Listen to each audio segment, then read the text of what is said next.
Congratulations, Lisa, and happy anniversary. 10 years with the Songbook Foundation. That is amazing. And look how far we've come. A little storage unit off-site with a couple of collections to now with our massive warehouse and hundreds of thousands of items and artifacts.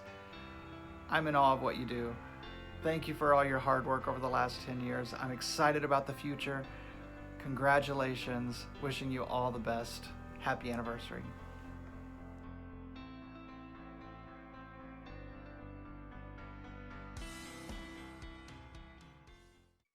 Hi, everybody. My name is Chelsea Ranowski, and I am the brand new program coordinator for the Great American Songbook Foundation.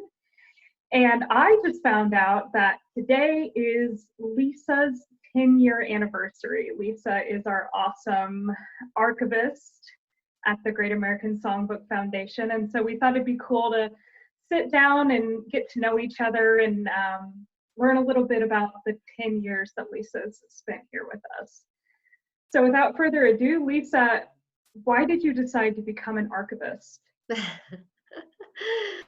That's always a funny question to explain, Chelsea. I went back to school late. I was a non-traditional student, a polite way of saying I was older.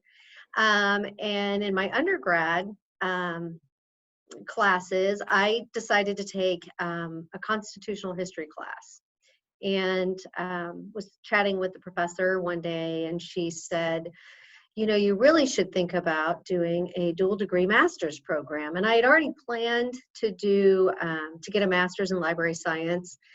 Had no intention of spending more time in grad school getting a second degree, but looked into it and thought it would be something that I would enjoy. A dual degree in library science and public history, and that's how I got the ball rolling.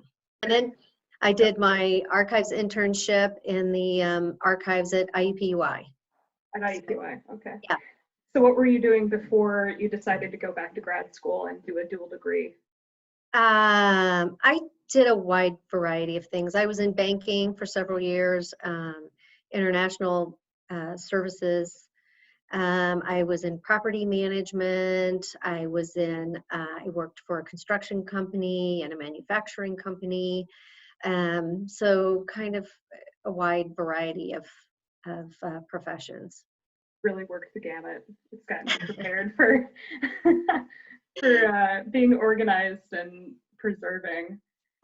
So you talked a little bit about, you know, you started out at IUPUI starting with your internship there, and then you got an internship here at the Great American Songbook Foundation, right? Can you go into that a little bit? Yes. I was finishing up grad school in 2010. And of course, the economy was not in good condition at that time, and really nobody was hiring. But one of my supervisors in the archives said, there's an organization called the Michael Feinstein Foundation, and they're looking for an intern. And I think you should contact the executive director and talk with her. So I did, and met with her at a coffee house a couple of days after Mother's Day. And that Friday we were driving up to Carmel so she could show me where I would be working. So that's how that came to pass. Very cool. And then you got the job after your internship, or, I mean, this is a brand new position, obviously. Right, it was a brand new position. The executive director, Doris Ann Sadler, and I were kind of the only employees here. There was another person that worked out on the West Coast, but it was really just the two of us here. And I was working in a storage unit, half days, most days, until the power on my laptop ran out, because there's no place in a storage unit to plug in. And then when the weather got cold, I began working from my dining room table until we moved everything out of the storage units in January into the Palladium. So we actually had 2 storage units. One was full, and then the other one had just a few items in it. So. And have you always loved the music of the songbook, or was it just by chance you found this job and it worked out? And you... Yeah, I grew up with a wide variety of music at home. My mom was pretty eclectic. She listened to ragtime and country and the songbook, and she was listening to John Mellencamp in the 80s, and just a little bit of everything. But yeah, we listened to a lot of Dean Martin. I remember Dean Martin and Joe Stafford and Peggy Lee, and of course musicals like Annie Get Your Gun. And so it was something I was very familiar with, and I did enjoy it. So yeah. So I'm sure you get this question a lot. What is your favorite item in the archives? And I'm sure it's like choosing your favorite child, but. I think my favorite item, I have it here, is the Gus Kahn napkin that you've seen, probably. That's so cool. That was kind of fun because that was one of the earliest collections that we had here in the storage unit. And I was processing that collection, and I kept reading how Gus was writing lyrics everywhere he went. And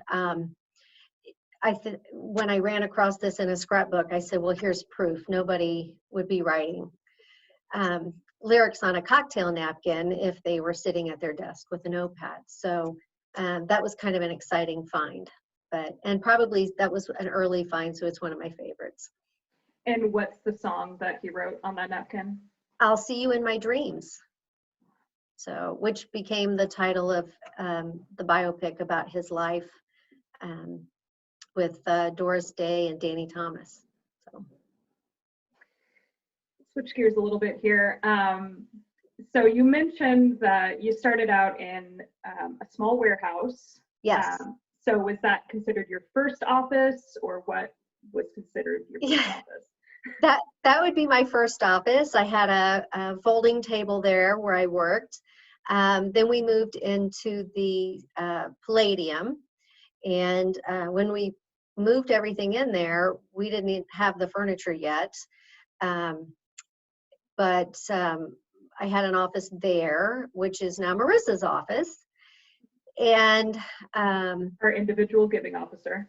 Yes, our individual giving officer. And then I eventually moved over here to our offsite facility earlier this year. Mm-hmm. So how many times has the collection moved? Because you just finished moving everything from the Palladium to your current location, right? Correct. So we moved from the storage units to the Palladium, and then we began moving things over to the other side of the building, and we filled that up. We moved all of those materials over here 3 years ago, and we've just done this move. So 3.5 times. You can't really call moving everything to the other side of the building, but yeah. How long would you say it took to move everything from the Palladium to your current warehouse? The first time around, when we moved it from the other side of the building, or this time? This time, the final time. Hopefully the final time. We started in November, and we did it very slowly so that we would have time to organize things as we brought them over. And we just finished that last week. So I guess it's about 6 months. We've been closed down quite a bit too, so it's been difficult. Yeah. Close it down. Mm-hmm. What are some of your favorite funny or worst experiences from working in the archives?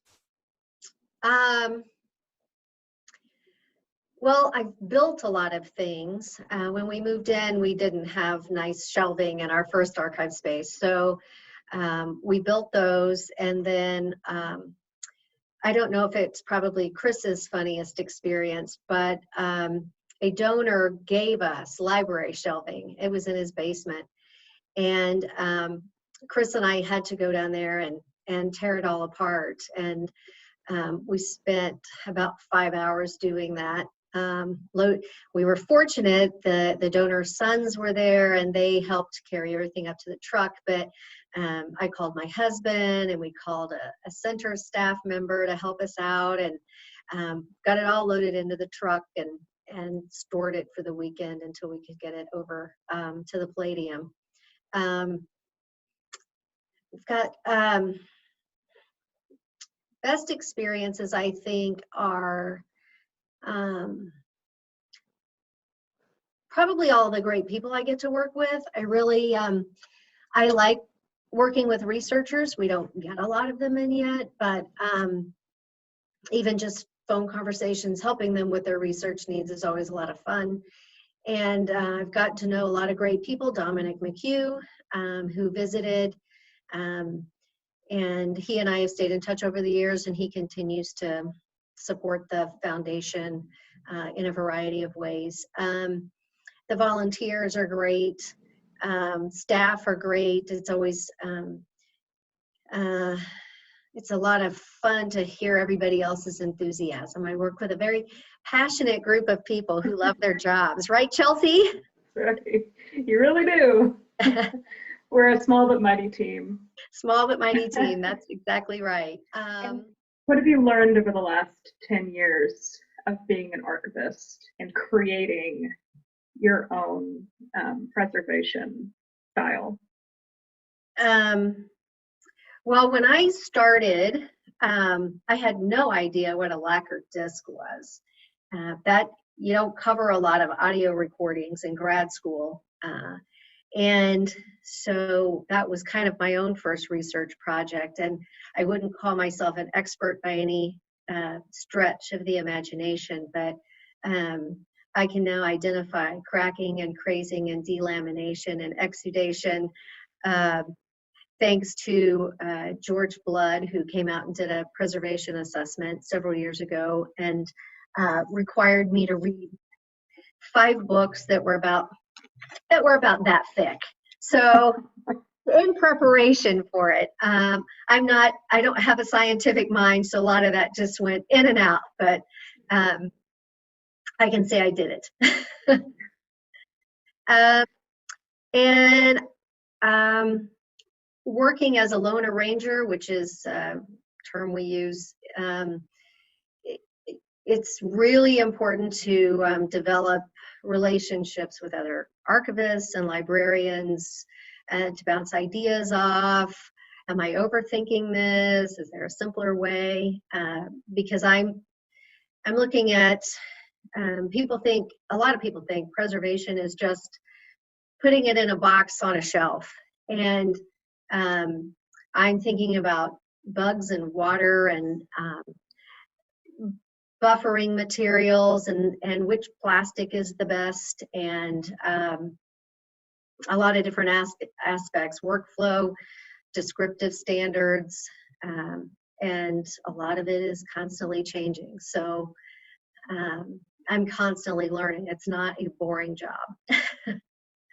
So what are some of the resources that you use to connect with other archivists?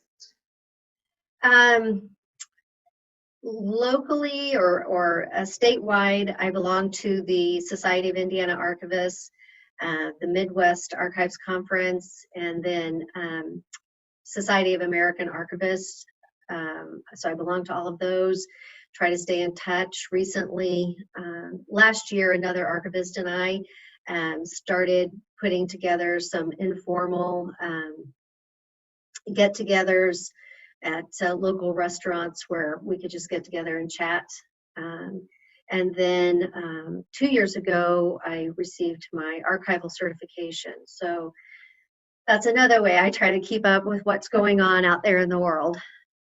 Very cool. So what do you see for the Great American Songbook Foundation 10 years from now?